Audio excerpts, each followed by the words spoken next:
Kenapa ada orang yang kayak ragu-ragu ninggalin riba? Seolah-olah kalau mau sukses dia harus pakai cara riba. Kayak misalnya dia bisnis properti. Kalau mau sukses di bisnis properti, dia harus pakai cara-cara riba. Kalau dia mau sukses di bisnis jual beli mobil, dia harus pakai cara-cara riba. Kalau dia pengen cepat maju, dia harus ada transaksi riba, baik dalam investasinya maupun dalam transaksi jual belinya. Ini kan pemahaman kita yang sudah sekian lama terbentuk, seolah-olah ya udah gitu, nggak bisa sukses tanpa menggunakan cara-cara riba konvensional. Kita belum coba cara yang Allah syariatkan. Kita belum coba cara yang Allah tawarkan. Kita baru mendengar dari orang yang mungkin baru mulai mencobanya. Kita baru mendengar dari orang yang bahkan benci kepada cara ini. Jadi kayak ada hate speech terhadap syariah, sehingga akhirnya kita takut terhadap syariat. Nanti kalau saya tinggalin kerjaan yang nggak halal ini, yang katanya riba, yang katanya syubhat, saya makan apa? Saya nanti gimana? Dan seterusnya dan seterusnya. Seolah-olah hidup kita berakhir justru ketika kita mengikuti syariat Allah. Kan ini aneh ya. Seolah-olah kalau kita putusin gara-gara menghindari dari hubungan yang tidak halal, terus kita jadi terkatung-katung gitu. Terus kita takut kayak nggak akan ada yang mau sama kita. Terus kita takut kehilangan seseorang yang berharga dalam hidup kita. Padahal kita nyambung juga belum tentu itu akan bertahan. Banyak banget orang yang dekatnya sama kita, jadiannya sama yang lain. Banyak nggak sih? Curhatnya ke kita, akadnya ke yang dia, gitu kan ya? Curhat setiap hari ke kita. Ya aku kayaknya pengen curhat deh. Ya udah curhat aja. Aku siap kapan aja kamu pengen curhat. Curhat panjang lebar. Ujung-ujungnya ditelepon. Nah kayaknya mau curhat nih. Ada apa? Doain ya aku mau akad. Hah? Jadi kayak curhatnya ke kita, jadian akadnya sama orang lain, dekatnya sama kita, jadiannya sama orang lain. Itu kan banyak cerita kayak gitu. Kenapa kayak di skip aja? Seolah-olah itu nggak pernah terjadi. Sehingga yang namanya pacaran sebelum akad itu ya fun-fun aja. Sampai ada istilah mobil aja ada test drive, masa pasangan nggak gitu kan ya? Jadi harus ada test drive dulu, cocok apa nggak cocok dan seterusnya. Ini bukan mobil. Tersinggung nggak sih kalau kalian disebut mobil? Cewek-cewek disebut kayak kendaraan doang. Lalu ditunggangin terus dia pergi gitu, kalau nggak cocok gitu, enggak kan? Kita nggak setuju kan dengan statement ini. Lalu kenapa kita mau untuk mengikuti cara-cara yang sebetulnya menurut Allah itu bukan kemudahan, itu kesusahan. Kesusahan yang mungkin di awalnya kita agak kejebak gitu.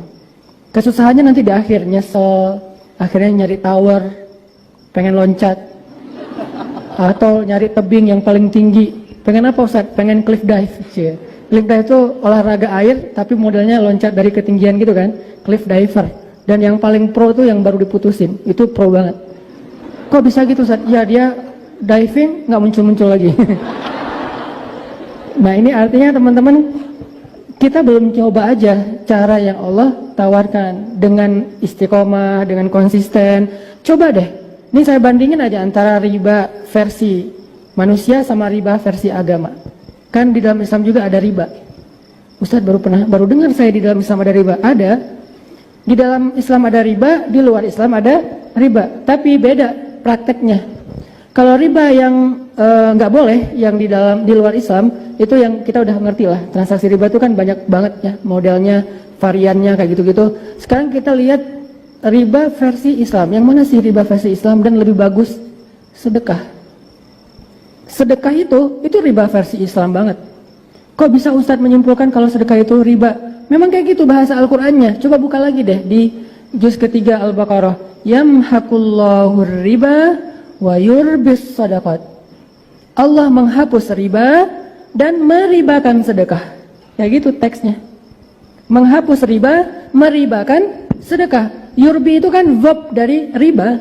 Kata kerjanya riba. Jadi Allah menghapus praktek riba versi manusia, tapi Allah juga punya sistem riba versi agama, yaitu sedekah. Kenapa kok sedekah diistilahkan dengan riba di ayat itu? Apakah ini maksudnya riba halal? Bukan. Maksudnya Allah lagi bicara ke orang yang senang riba. Allah lagi bicara ke orang yang suka pakai sistem riba untuk melipat gandakan harta. Kan arti riba itu melipat gandakan kan? Arti riba. Jadi kalau kita minjemin uang ke teman kita, terus dibalikin dengan tambahan, berarti kita sudah melipat gandakan. Itu namanya riba. Kita minjemin uang ke teman kita, terus baliknya misalnya dengan barang yang berbeda tapi lebih mahal dari yang kita kasih, itu namanya sudah melipat gandakan. Nah, ini dihapus, tapi ternyata sistem ini dipakai dalam agama yang berbentuk sedekah. Produknya namanya sedekah. Sedekah itu banyak, zakat disebut sedekah, infak untuk pasangan, kewajiban seorang ayah kepada anak, suami kepada istri itu juga sedekah. Kemudian berinfak untuk dakwah atau jihad fisabilillah itu juga sedekah. Istilah sedekah itu istilah umum. Nanti kalau di breakdown ada zakat, ada wakaf, ada nafkah, ada sedekah itu sendiri juga, dan macam-macam lah. Nah, artinya Allah mengatakan yamhaqullahu riba. Allah menghapus riba. Udahlah, nggak usah pakai cara riba. Terus gimana cara kita biar kaya, Ustaz? Gimana cara kita bisa melipat gandakan harta, ya Allah? Gimana caranya biar bisa kita nyimpen terus baliknya lebih gede? Kayak misalnya ada sistem deposito yang konvensional, kita taruh uang di situ, nanti dia bakal berkembang sendiri gitu kan, walaupun sebetulnya itu masih agak fluktuatif, dan kadang-kadang fluktuatifnya itu tergantung apa istilahnya, kalau uang jadi berkurang nilainya apa? Inflasi. Pelajaran IPS. Dia tergantung dengan inflasi gitu kan. Jadi kalau misalnya kita sekarang misalnya dapat sekian ratus ribu atau sekian juta dalam sebulan, terus kita investasi di situ, angka uang investasi kita mungkin 5 tahun lagi kena inflasi, udah nilainya udah di bawah itu kan, walaupun kita udah untung setiap bulannya, pas diakumulasi masih lebih rendah daripada angka inflasi. Itu satu. Kedua, harusnya kalau kita berpikir lebih perhitungan lagi nih, kalau kita mau lebih detail lagi, rugi banget naruh uang segitu, untungnya segitu doang. Padahal ada cara lain, kita naruh duit, untungnya berlipat-lipat, atau nggak usah segede itu deh. Misalnya teman-teman nyimpan uang untuk yang kerasa gitu ya, yang kerasa depositonya kan 1 M, baru kerasa kan. Kalau di bawah 100 juta mah mungkin untuk beli bakso atau apa. Jadi plus riba dan dosa setiap bulan. Udah riba plus dosa setiap bulan. Nah, angkanya gede, 1 M, keuntungannya berapa? 1 M itu kurang lebih sebulan sekitar 6 juta. Sebulan sekitar 6 juta, 1 miliar ditaruh di manusia, dibalikin setiap bulan keuntungannya kurang lebih 6 juta, 1 miliar. Itu udah gede banget tuh, jarang yang segitu. Rata-rata mungkin di bawah 5 juta, 4 juta setengah, 4 juta atau 5 juta kurang dikit. Tapi 6 juta ini saya ambil angka yang paling gede. Kau setahu? Ya gitulah. Ustaz punya, ya pernah dulu. Nggak sampai 1 M sih, cuman 1 M setengah. Enggak. Cuman sekian puluh juta doang lah, dan itu langsung kepake. Terus orangnya langsung cemberut gitu, mau dipakai. Lah uang saya kenapa kamu cemberut? Gitu kan. Jadi kayak misalnya cuman dikasih 5 juta lah ya, 5 juta dari 1 miliar. Padahal kalau kita pakai cara ribanya Allah, nggak usah 1 miliar untuk dapetin 5 juta itu. Kita cukup nyumbang 50 ribu, kita bakal dapat 5 juta. Kadang kurang dari 50 ribu juga dapat 5 juta. Teman-teman kalau mau disuruh pilih, investasi 1 miliar setiap bulan dapat 5 juta, atau investasi 50 ribu setiap bulan dapat 5 juta, mau yang mana?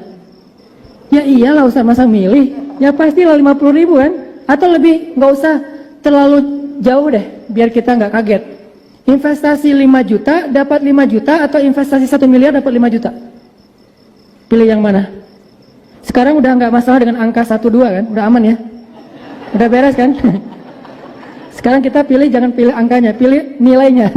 Masih ada sisa-sisa soalnya. Mau 5 juta atau 1 miliar investnya? Untungnya sama-sama 5 juta nih. Ya pasti 5 juta. Masalahnya di mana sekarang? Bukan masalah pilihan itu ada atau enggak. Masalahnya kita yakin gak nih sama Allah? Masalahnya kita percaya gak sih sama sistem Allah? Masalahnya kita trust gak sih dengan janji-janji Allah? Itu doang masalahnya. Makanya sebelum kita praktekin semua syariat, nomor 1 itu iman.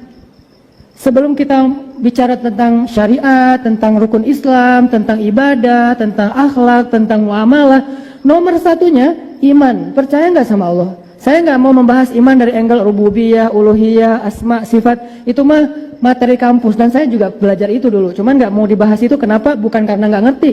Kadang ada orang berpikir kalau nggak bahas rububiyah, kesannya kita nggak lagi ngaji gitu kan. Kalau nggak bahas uluhiyah, kesannya ini kajiannya main-main. Padahal itu kan cuma istilah. Rububiyah itu istilah. Pemaknaannya apa? Libatkan Allah dalam masalah kita. Itu rububiyah bukan? Rububiyah. Apa arti rububiyah? Allah pencipta, Allah pemilik, Allah pemelihara, Allah penjaga, itu kan arti Rabb. Rabbal alamin, pencipta alamin, pemilik alamin, pemelihara alamin, penjaga alamin. Kalau saya bilang gini, kalau kita dapat masalah, minta aja sama Allah diganti dengan yang lebih baik. Kenapa? Karena apa yang sudah hilang dari kita itu bukan milik kita, milik Allah. Itu lagi bahas apa? Rububiyah, karena Allah sang pemilik. Jadi kalimat innalillah wa inna ilaihi rajiun itu adalah terjemah dari kata Rabb, terjemah praktis dari kata Rabb. Ada orang yang ngerti istilah rububiyah, tapi begitu ada musibah dia nggak pakai teori rububiyahnya di dalam menyikapi musibah. Harusnya kayak misalnya yang saya sering cerita tuh, saya kehilangan motor Vario 19 juta, baru beli 3 bulan, langsung Allahumma ajurni fi musibati wa khuluf li khairam minha. Ya Allah, saya lagi dapat musibah nih, kasih dong pahala dalam musibah saya dan beri saya ganti yang lebih baik. Ini namanya rububiyah, mengembalikan kepada Allah. Dan saya percaya banget kalau udah minta ke Allah dalam musibah itu kan Nabi sendiri yang menjanjikan. Karena kata Nabi, ya Abu Salamah, Nabi ngajarin doa kepada Abu Salamah, wahai Abu Salamah, kalau kamu dapat musibah, bacalah doa ini. Dan demi Allah, kamu tidak akan merugi karena Allah pasti akan mengganti musibahmu dengan yang lebih baik. Abu Salamah pulang ke rumah ngajarin doa ini kepada istrinya Ummu Salamah. Lalu ketika Abu Salamah meninggal, itu kan musibah kan ya buat seorang perempuan. Dan tidak ada musibah yang lebih besar bagi seorang cewek daripada ditinggalkan suaminya wafat. Sehingga sampai ada hadis, tidak boleh seorang perempuan berkabung lebih daripada 3 hari kecuali atas kematian suaminya. Itu boleh lebih dari 3 hari. Kalau yang lain, ibu, ayah, nggak boleh lebih dari 3 hari. Dia udah harus mulai aktivitas lagi, walaupun tetap sedih, cuman nggak ada dalam rangka berkabung. Kalau suaminya boleh 3 hari lebih. Kenapa? Karena memang nggak ada yang lebih musibah daripada wafatnya seorang suami. Nah, ketika Abu Salamah meninggal, Ummu Salamah ingat dengan nasihat Abu Salamah doa ketika musibah. Dia baca, ya Allah, beri saya pahala dalam musibah saya, beri saya ganti yang lebih baik. Langsung, astagfirullahaladzim, salah ngomong, minta ganti yang lebih baik. Tapi kan doanya emang gitu. Ummu Salamah terlanjur mengucapkan, akhirnya Ummu Salamah bilang, ya Allah, siapa yang lebih baik daripada Abu Salamah? Kan Abu Salamah itu suami ideal banget, penyayang, bertanggung jawab, orangnya baik hati, pokoknya udah sempurna lah. Setelah selesai masa iddah Ummu Salamah, datanglah laki-laki yang lebih baik daripada Abu Salamah melamar Ummu Salamah. Dialah Rasulullah SAW. Baru Ummu Salamah percaya Allah benar-benar mengganti dengan yang lebih baik. Ini jangan lihat dari angle subjektif ya. Saya nggak mau kayak gitu, Ustaz. Saya nggak bakalan ngajarin doa itu ke istri saya. Nanti saya meninggal, dia doa itu yang datang misalnya siapa? Ustaz Abdul Somad. Kan bahaya gitu kan ya. Jangan deh, jangan diajarin ya. Ini cukup, saya juga nggak ngajarin ke istri saya. Biar saya, teman dia taunya dari YouTube. YouTube siapa? YouTube saya. Sama aja. Jadi ya Allah lebih tahu lah yang terbaiknya. Kita nggak usah khawatir dengan keadilan Allah. Terus Abu Salamah kasihan banget ya. Kalau kita jadi Abu Salamah pasti nggak rela deh. Jangan lihat dari angle kita. Karena Abu Salamah ketika mengajarkan ini tahulah konsekuensinya, dan Allah maha adil, nggak mungkin hambanya yang mengamalkan sunnah Nabi terus jadi rugi, nggak mungkin. Nah ini artinya apa? Percaya nih, kalau dapat musibah berarti mau diganti yang lebih bagus. Akhirnya ketika dapat musibah bukannya sedih malah senang. Kenapa? Wah, ada kesempatan nih minta diganti yang lebih bagus. Ya Allah, motor Vario saya hilang, beri dong yang lebih bagus. Doa gitu kan pakai bahasa Arab tadi. Sebulan setelah itu Allah ganti dengan NMAX ABS, yeah. Cuman agak-agak kurang seru sih pakai rem ABS, soalnya lagi bonceng istri, ngeremnya smooth gitu, kurang terus sudah ganti dengan ABS gitu kan, yang NMAX. Selang berapa minggu kemudian Allah tambahin, ternyata belum selesai, kan lebih baik nih dikasih NMAX. Selang beberapa lama kemudian dikasih XMAX yang harga 40-an juta lah pokoknya. Selang beberapa lama kemudian ditambahin lagi sama Allah, dikasih Pajero Sport. Saya ini lagi nunggu nih kapan Lamborghini gitu kan. Jadi intinya teman-teman, lewat jalan apa Ustadz? Ya Allah punya banyak jalan dong. Yang penting kita nggak mengambil hak orang lain, nggak meminta-minta, nggak menzolimi orang lain. Yang jelas mau lewat dagang, mau lewat hadiah, mau lewat apapun, Allah yang lebih tahu. Yang jelas kita ikhtiar. Intinya adalah nggak akan mungkin orang yang percaya sama Allah itu nyesel, tuh nggak mungkin. Yang dibutuhin tuh pertama adalah percaya nggak kita sama Allah, bahwa investasi 1 miliar untungnya 5 juta per bulan, kena inflasi pula. Yang satu lagi investasinya 5 juta, untung juga 5 juta. Minimal tuh, saya nggak percaya untungnya 5 juta. Saya percaya untungnya berkali-kali lipat. Kenapa? Karena Allah sendiri yang mengatakan, hal jazaul ihsan illal ihsan, adakah balasan kebaikan kecuali kebaikan yang berlipat ganda, yang lebih baik? Kemudian orang yang berinfak di jalan Allah, kata Allah, akan Allah balikan kepada dia 700 apa? Selama ini kita menggunakan istilah kali lipat ya. Ternyata bukan kali lipat. Misalnya kita berinfak, itu infak kita itu Allah ganti dengan investasi. Bahasanya apa? Bahasanya benih. Yang namanya benih itu apa? Tumbuh. Kemudian dari benih itu tumbuh menjadi sekian. Dari sekian menjadi sekian. Dan bahasa kalimat terakhir di ayat itu apa? Yarzuqu may yasha'u bighairi hisab. Allah membalas seseorang tanpa batas. Tanpa batas. Unlimited, tidak ada batas. Berarti kita kalau misalnya mau dapat lebih daripada 5 juta, kita mending sedekah aja Ustaz. Ya, untuk dapat 5 juta itu nggak perlu sedekah 1 miliar. Sedekah 50 ribu juga dapat 5 juta. Caranya gimana Ustaz? Saya udah coba 50 ribu tapi nggak balik tuh 5 juta. Nah, ntar dulu. Kita perlu mengkonversikan 5 juta versi sedekah. 5 juta yang dari riba, uangnya berbentuk cash atau berbentuk saldo di rekening. Lebih sering saldo atau cash? Saldo di rekening dong. Kalau kita invest misalnya deposito, masuknya dalam bentuk apa? Saldo di rekening kan? Begitu juga dengan Allah. Allah kalau misalnya kita investasi dengan ribanya Allah yaitu sedekah, itu akan bertambah saldo di rekening kita. Sama dengan itu, nggak ada bedanya. Kenapa yang ini kita minta cash, yang itu kita puas dengan saldonya doang? Nggak fair kan?